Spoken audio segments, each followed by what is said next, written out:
Happy Friday, everybody. You are listening to another episode of the Friday Refill of Developer Tea. My name is Jonathan Cottrell. So, in today's episode, I want to talk to you about prediction. Much of our effort as engineers, much of our effort as humans is put into trying to predict something, trying to predict the future. If we could do that, then all of us would be rich, right? Or if some of us could do it. If everyone could predict the future, then some of that kind of inequality of income and that kind of thing would stay the same because our capabilities are the same. And so a lot of those systems would probably be the same. But if just a few of us could predict the future, or if we could predict the future only by practicing a certain amount, right, then our lives would change drastically. Because if we had certainty about the future, then almost definitely we would change something about the present, right? This isn't always true. Sometimes our behaviors in the present are ignoring an almost certain future, or even ignoring a certain present reality. We behave in ways that we don't necessarily even want to behave in the present. And so not only would predicting the future not necessarily give you, the sustainable motivation to react to that future state that you're certain about, but being able to do that now, right? Being able to see the present reality and not responding to it in kind is pretty good proof that we probably wouldn't do it for the future either. With that said, we do spend an enormous amount of effort trying to predict the future. And I want to talk about a specific kind of prediction today. And hopefully this will be kind of an energizing thought for you as you go into the weekend, especially if you're the kind of person who likes to do a morning journaling session or something like that. This would be a good thing to sit down and write about. But the kind of prediction that I want to talk about today is your future priorities. If you're thinking about making decisions for the long term, if you're thinking about setting your life up for a successful future priority, being able to adequately act on behalf of your future priorities, then you need to know what those priorities are, right? It's difficult to know what to do if you don't have those priorities in line. But this is incredibly difficult. Imagine what your current priorities are today, right? You can list out maybe your top 3 priorities, and we're not talking about necessarily the simple priorities like taking the trash out because tomorrow is trash day. That's more of a task. What I'm talking about today is, at this frame, is something like, developing a good relationship with a particular person at work. That might be the scope of priority that we're talking about. Or, taking the time to tutor your child in a particular area of school that they're falling behind on. These are the scope of priorities. It's the kind of thing that you would imagine would last maybe a couple of months. These are the ways, this kind of scope is about where people tend to shape their lives around their priorities. This is the scope. And typically, the unspoken reality here is that this scope of priority kind of sits in the middle of 2 things. All right. On the lower level, on the daily or even on the minute-to-minute level, that's down from this scope, we have our calendar. We have our moment-to-moment behaviors. We have what we like to call work-life balance, or we have some way of spending each moment in order to achieve that particular priority. But then above that priority, right, I'm imagining this kind of sandwiched in the middle here, above that priority of developing that good relationship with that coworker or tutoring your child. Above that, you have some kind of identity goal. What do I mean by an identity goal? Well, why do you care about developing that relationship with that person? Or why do you care about tutoring your child? You want them to be successful, but you also want to be a good parent.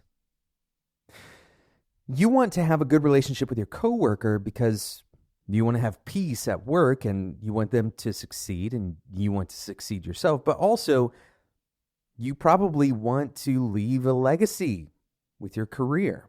And you know that the only way to do that is to develop relationships in order to continue growing whatever direction you're trying to grow with your career. Okay, so we have this scope of priority that's sitting in the middle, and we're trying to imagine that we can predict that scope, that level of priority, 5 years or 10 years into the future. Right? This is what a lot of our planning is pointed at, is trying to figure out future priorities, future kind of sandwiched in the middle priorities. Now, here's the reality. We're going to struggle very much with trying to do this. Now, I want you to remember, again, what are those priorities that you have now? And try to imagine, try to kind of time travel 5 years ago. Could you ever have been able to imagine the exact priorities that you have today?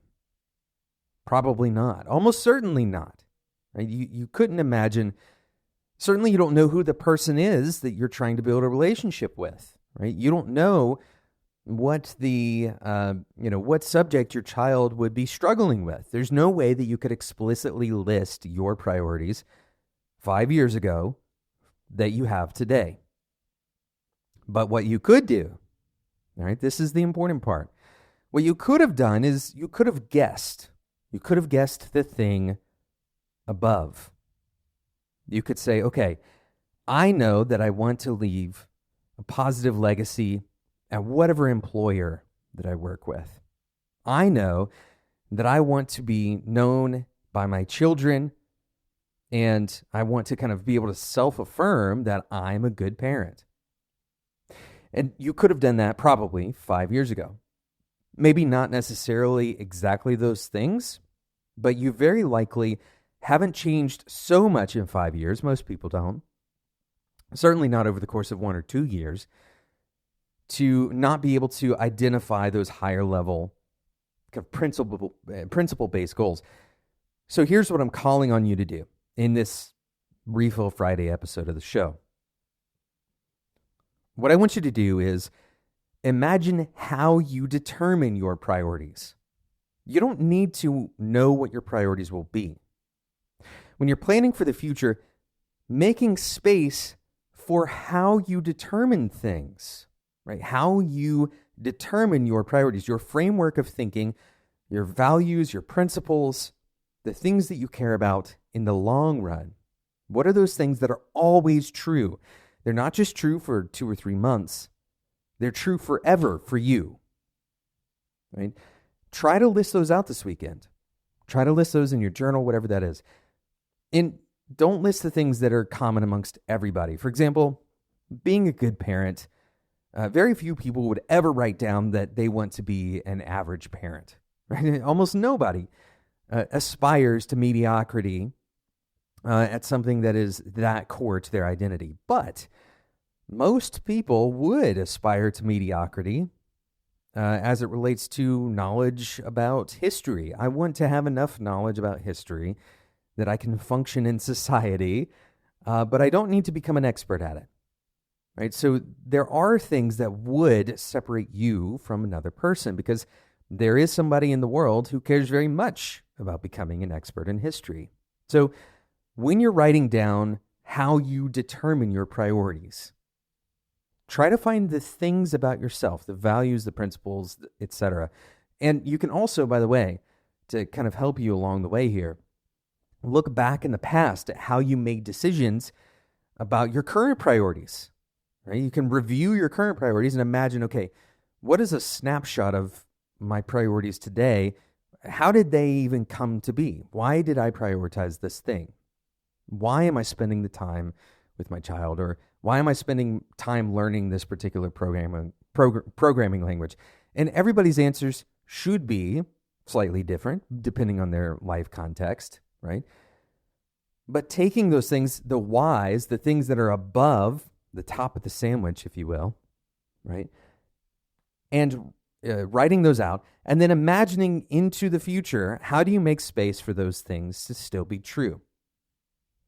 For me, one of my kind of principles in life is the principle of going happy. And I've talked about it on the show before. The idea is very simple. One night I was reading a story to my son and I started going a little bit fast, right? I started reading quickly because I had other things that I wanted to get to, and I was deprioritizing, I'm kind of admitting here, I was deprioritizing the story reading portion of our bedtime routine. And my son looked at me very genuinely. I think he was probably around 2 at the time. He looked at me very genuinely and he said, "Daddy, don't go fast, go happy." And he wasn't saying to go slow necessarily, which I thought was important because sometimes fast and happy can be synonymous. My son wasn't a great philosopher at the age of 2, but it really struck me as an important thing to understand that my son didn't see the idea of going fast as acceptable in that moment because he could tell that it meant that I was resisting something. Right? So all of that to say, going happy is one of my principles. So I imagine, okay, how can I leave space in the future for going happy? Much of my future planning is about how do I allocate time? How do I allocate flexibility to the things that I care the most about?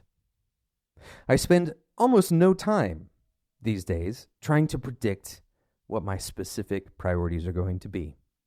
Hopefully this has been, this will leave an impression on you as you think forward into the next quarter, into the next year, into the next 5 years, 10 years. As you build your career out, you can imagine what are the things that are important to me no matter when, no matter what quarter of the year it is. What's always important to me?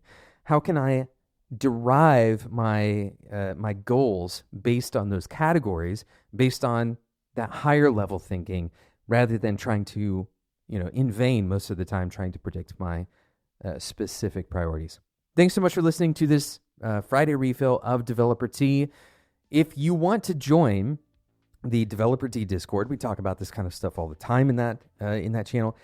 You can send me an email at developertea@gmail.com. You can also reach me on Twitter at developertea. If you send me a direct message, I will send you an invite to that Discord community. Thank you so much for listening. And until next time, enjoy your tea.